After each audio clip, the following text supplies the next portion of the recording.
bylo ve 4, potom jsem jela na 2 hodiny na schůzku, přijela jsem domů, chtěla jsem si upravit video a zjistila jsem, že jsem vymazala hlavní část česteny. Jsem vymazala hlavní část česteny. Jsem vymazala hlavní část česteny. Jsem vymazala hlavní část česteny.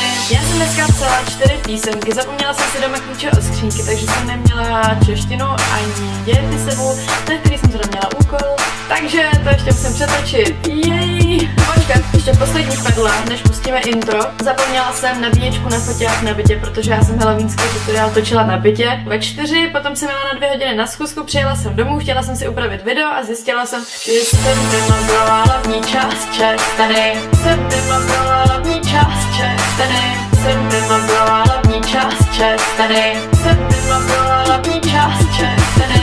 Jsem vymazala hlavní část česteny. Jsem vymazala hlavní část česteny. Jsem vymazala hlavní část česteny. Jsem vymazala hlavní část česteny. Já jsem se na tom finále úplně nejvíc užila tu přehlídku, protože to byla vlastně první seriózní modní přehlídka, kterou jsem takhle viděla a strašně mě to baví.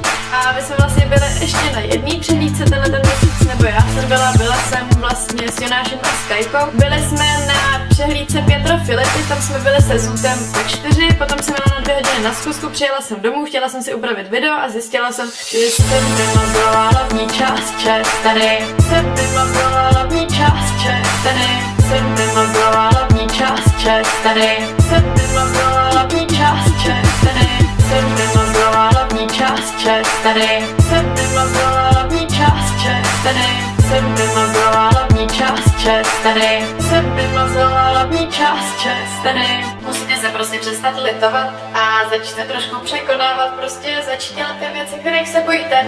A i když je to prostě takový tvrdý to takhle říct, tak to je věc, která mě asi nejvíc pomohla. Že jsem vymazala hlavní část česteny. Jsem vymazala hlavní část česteny. Jsem vymazala hlavní část česteny. Jsem vymazala hlavní část česteny.